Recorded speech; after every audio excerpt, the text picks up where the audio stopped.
Well, good evening, visitors. Welcome to the Australian War Memorial's Last Post ceremony. My name is Richard Cruz, and joining us today from the Royal Australian Navy is Lieutenant Commander Jocelyn Blowfield.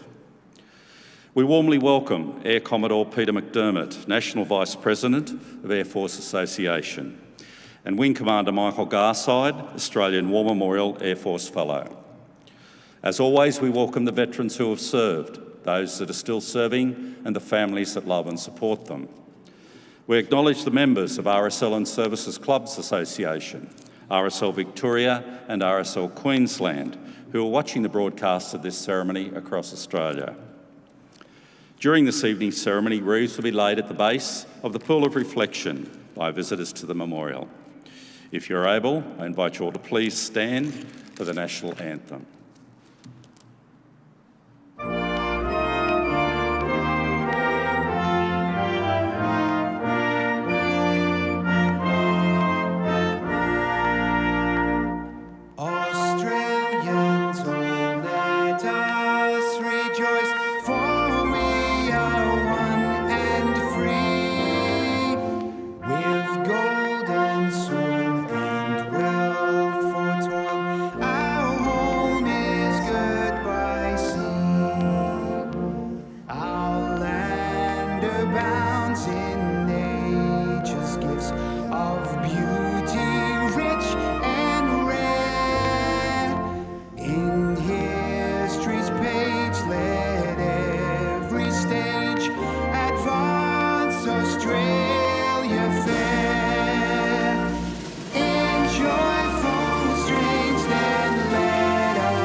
If you're able, please be seated.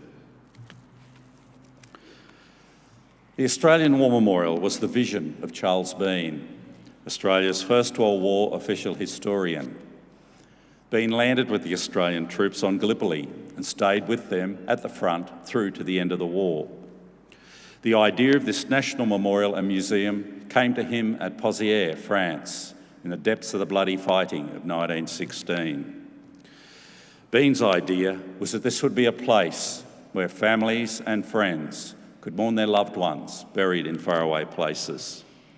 It would also be a place that could help all Australians understand what these men and women had endured and what they had done for us. Bean's vision, to which we remain true, is best expressed as inscribed in the entrance to the memorial's galleries. Here is their spirit, in the heart of the land they loved, and here we guard the record which they themselves made. Tonight we'll read the story behind just one of those on the Roll of Honour, which lists the names of more than 102,000 men and women who have given their lives for us in war and on operations for more than a century. But first we present a lament, Flowers of the Forest. Wreaths and floral tributes will now be laid at the base of the Pool of Reflection.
Today, we remember and pay tribute to Flight Sergeant Alastair Dale Johnston.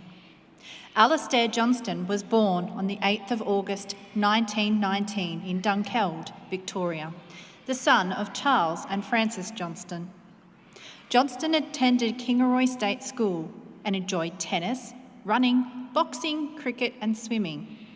After leaving school, he followed in his father's footsteps, training as a plumber's apprentice and motor mechanic.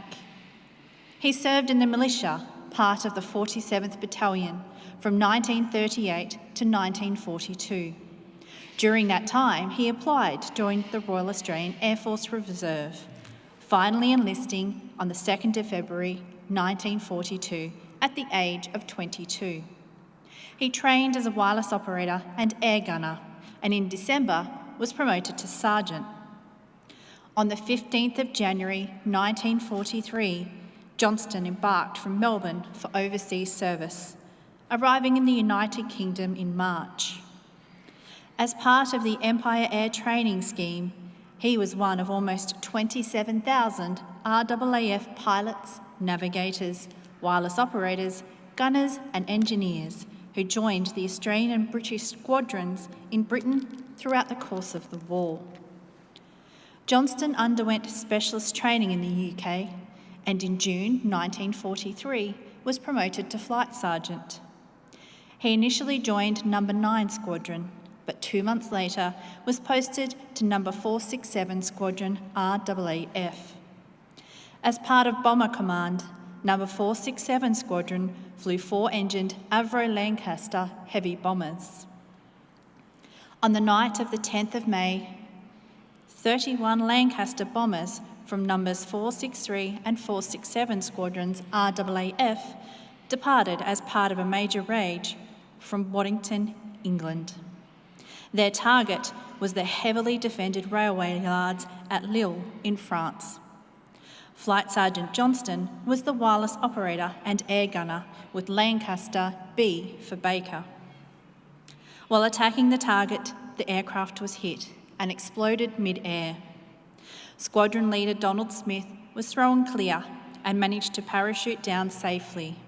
He eventually made it back to Britain. The rest of the crew died in the crash.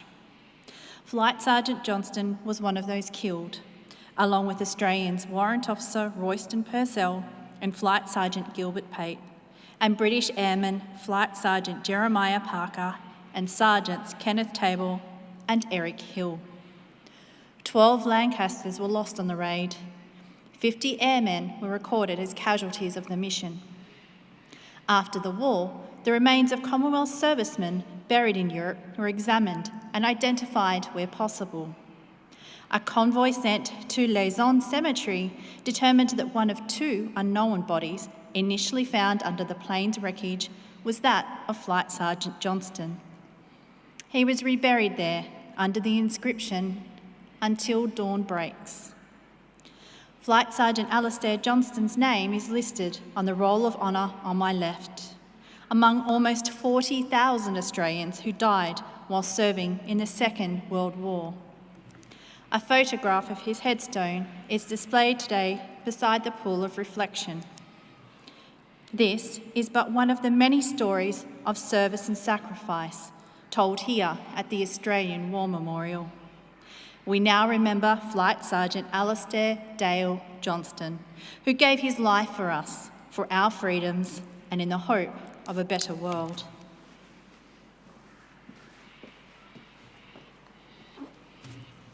Please stand for the reading of the Ode and the sounding of the last post.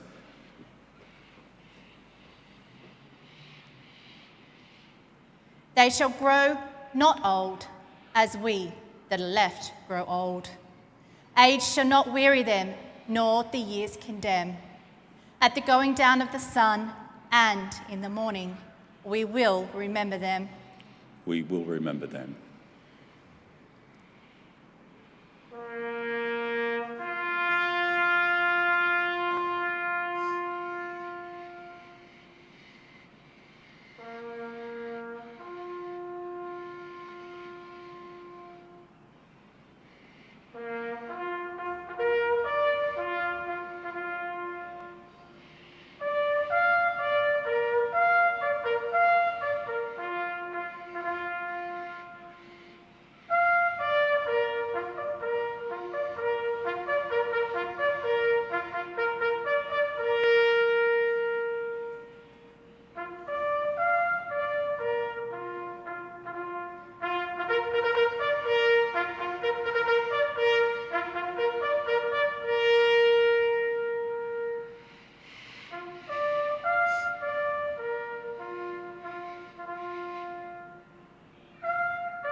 lest we forget.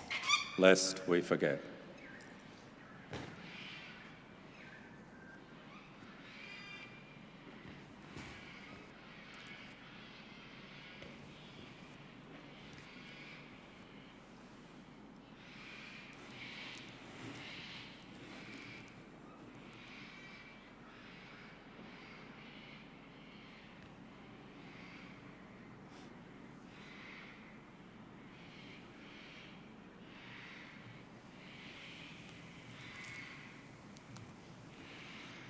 We leave you this evening with the words of the memorial's founder, Charles Bean.